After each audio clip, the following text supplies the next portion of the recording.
जय हिंद। आज के इस बेहद महत्वपूर्ण सेशन में हम आपके बीच चर्चा करेंगे किसान बिल को लेकर।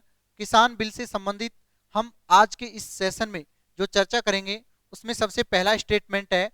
आज सुबह प्रधानमंत्री नरेंद्र मोदी ने स्टेटमेंट दिया कि जो 3 कृषि कानून बिल लाए गए थे 2020 में, उनको वापस लेने की घोषणा की। और उन्होंने कहा अपने स्टेटमेंट में, हमारी तपस्या में कमी रह गई, हम 3 कृषि कानून वापस लेते हैं।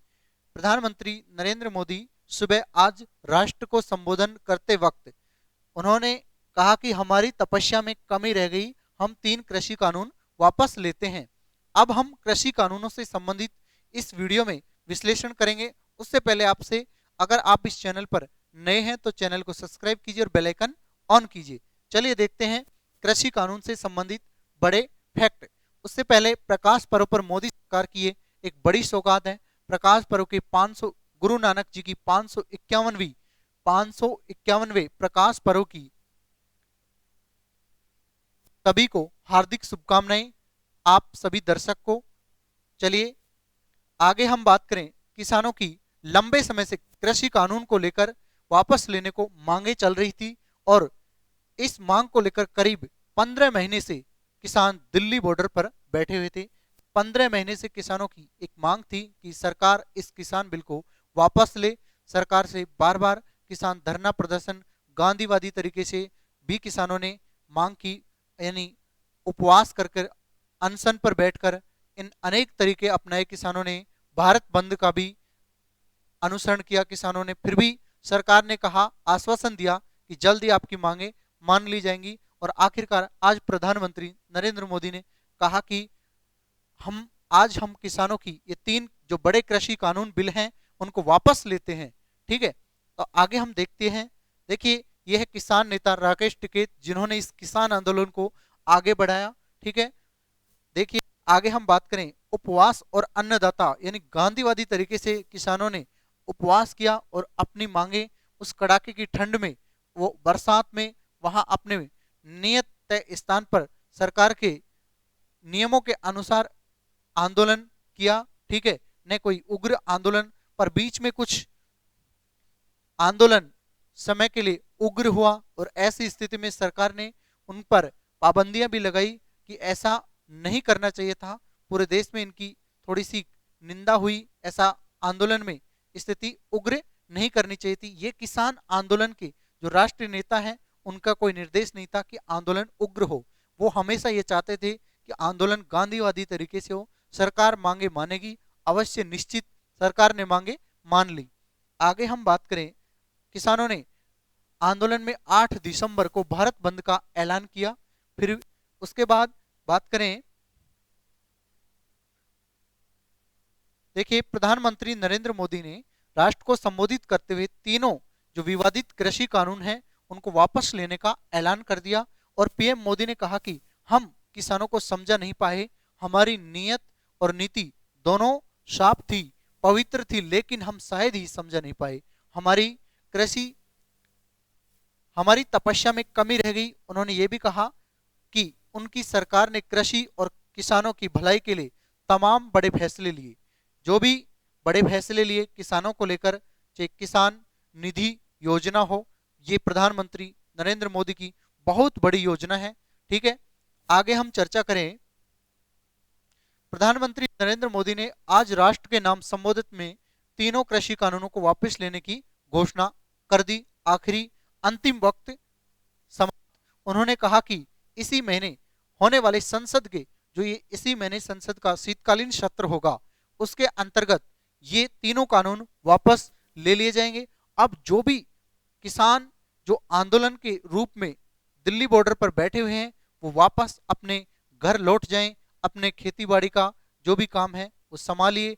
ठीक है, अपने जो भी घरेलू कार्य है उनकी भागीदारी ले।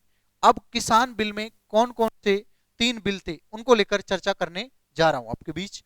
किसान उत्पादन और व्यापार पहला बिल था, 2021 किसान उत्पादन और व्यापार। ठीक है, दूसरा था मूल्य कृषि सेवा अधिनियम 2021 और तीसरा बिल था आवश्यक वस्तु सेवा संशोधन अधिनियम 2021। अब एक एक बिल को लेकर विश्लेषण करेंगे कि किस बिल में पहला बिल कृषि उत्पादन और वाणिज्य संवर्धन सुविधा विधेयक 2020। इस कानून के मुताबिक इस कानून में क्या कहा गया, देखिए इस कानून के अंतर्गत कोई भी किसान अपना अनाज, फ्रूट, कुछ भी यानी अपनी फसल कहीं भी बेच सकता है। वो निश्चित नहीं है कि इस लोकेशन का किसान इस लोकेशन के अंतर्गत ही बेचे, ठीक है। वो अदर भी यानी दूसरे स्टेट में भी बेच सकता है, ठीक है, ये ध्यान रखना, और दूसरे जिले में भी बेच सकता है। यानी कोई राजस्थान या स्टेट की बात करें तो यूपी में बेच सकता है, यूपी का राजस्थान में बेच सकता है। अगर उसे यहाँ पर कीमत सही मिलती है तो वो कीमत के अकॉर्डिंग अपना तय स्थान कर सकता है, उसको इसकी स्वतंत्रता दी गई। दूसरे कानून में क्या किया गया, इस कानून के अंतर्गत कॉन्ट्रैक्ट फार्मिंग, ठीक है, कॉन्ट्रैक्ट फार्मिंग यानी सीधा कॉन्ट्रैक्ट, जिसको कंपनियां थी जो माल चाहिए किसान को, ठीक है, किसान से कंपनी को, तो डायरेक्ट कंपनी के बीच में जो आड़ती या बिचौलिया होते थे वो सीधा कंपनी क्या करेगी, सीधा किसान से कांटेक्ट करेगी और तय समय में कि किसान से ये निश्चित जान लेगी कि आपके पास कितना उत्पाद होगा। यानी 500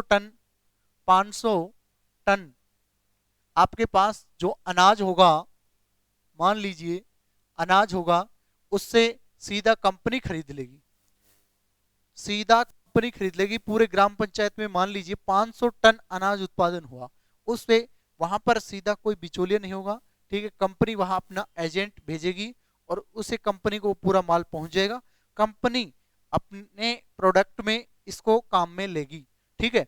अगला बात करें हम तीसरे कानून को लेकर। तीसरा कानून था आवश्यक वस्तु संशोधन। इसमें क्या किया गया, यानी जो आवश्यक वस्तुएं हैं उनमें संशोधन किया गया। आलू, प्याज और खाद्य तेल, तिलहन कुछ ऐसी वस्तुएं थी जिनको आवश्यक वस्तुओं के अंतर्गत रखा गया था, उनको यहाँ कृषि उत्पाद के आवश्यक वस्तुओं को कैटेगरी से हटाने का प्रावधान था। यानी स्टॉक भी कर सकते हैं, स्टॉक की इन तीनों आलू, प्याज और खाद्य तेल, तिलहन को बाहर कर दिया गया। अब ऐसी स्थिति में ये तीसरा कानून था, ठीक है, अब इसको भी वापस कर लिया सरकार ने। अब अगर आप इस चैनल पर नए हैं तो सब्सक्राइब कीजिए, बेल आइकन ऑन कीजिए और लाइक, कमेंट और शेयर करें। देखिए, भगवान के बाद अगर कोई विधाता है तो वह किसान है। जय जवान जय किसान। भगवान के बाद अगर कोई विधाता है तो कौन है, वो किसान है। किसान का सरकार ने सम्मान किया और सरकार ने चाहा किसानों को ये 3 बिल लाकर अच्छा कार्य हो, ठीक है, किसानों के प्रॉफिट में यानी किसानों के हक में कानून लाया। पर किसानों ने कहा कि ये कानून हमारे विरुद्ध हैं, तो सरकार ने आखिरकार मान लिया कि ठीक है, हम ये तीनों कानून वापस लेते हैं। तब तक फिर मैं अगले वीडियो में लेकर आऊंगा। जय हिंद, जय